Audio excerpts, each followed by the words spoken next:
Okay, I just want to do a quick 2-3 minute video on Honorlock because many of you have questions.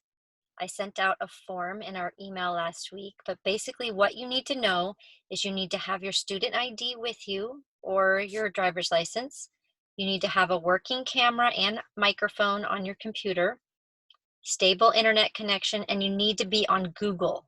So you need to be on Google in order to do this. You log into Canvas, into our classroom, and then you go into the quizzes section when you're about to take the exam. You've got to make sure there's no people in the room, that you've already gone to the bathroom because you're not going to be allowed to get up.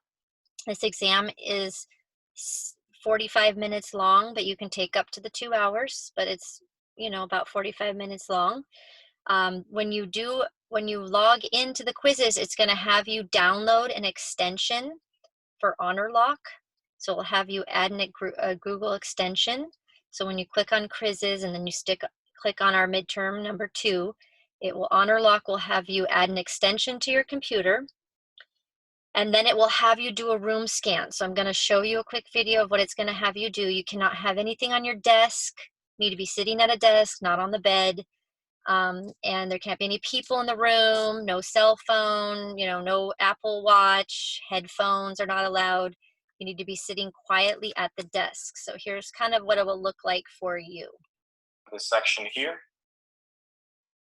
And I'm going to go ahead and launch our Honorlock quiz that we were working with over on the instructor side.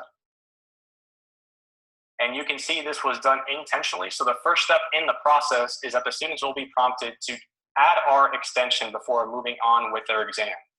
So they're going to go ahead and proceed to click on Get Started. And then they will be taken over to the Chrome web store where they're going to be prompted to add our Chrome extension. Again, this step is required in order to allow students access into the assessment. And this step will only need to be completed one time. If the student removes the extension for whatever reason may be, let's say after the exam, at that point they'll be re-prompted to add it. But just note that this is only a one-time process if the extension is not removed. Another important piece to note is that students must take their exams within Google Chrome.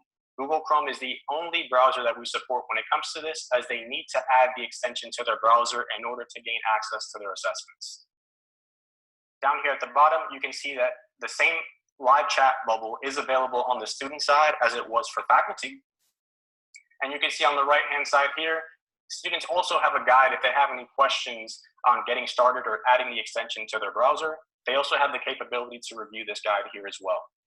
So for the purposes of time, I'm going to go ahead and launch proctoring to get us into the exam.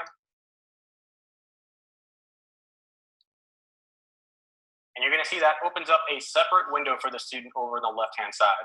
So the first step in the authentication process is for the student to take a photo of themselves. So I'm going to go ahead and complete that process.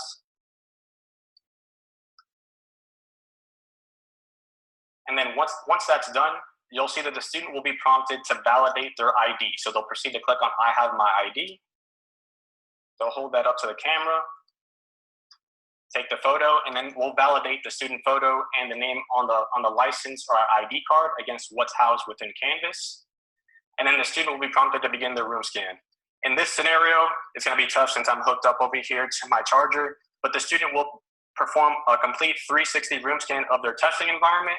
And again, this is the area where if you want them to show additional resources, such as notes, textbooks, whatever the case is that are being allowed during the exam, that's the perfect opportunity to be able to reference those.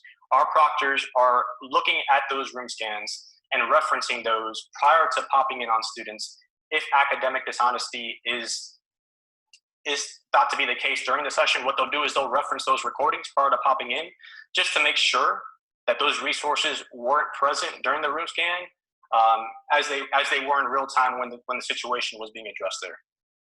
So I'm going to go ahead and click on I'm done to go ahead and move forward with the process. The room scan will replay for the student. They'll click on Yes, Submit. And the last step in this process is to launch the screen recording.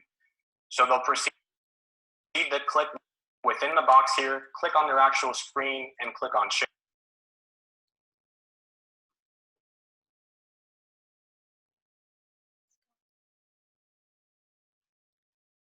All right, well, that's what we're getting so far. Since I'm in my car, here it's coming back. Click on Share.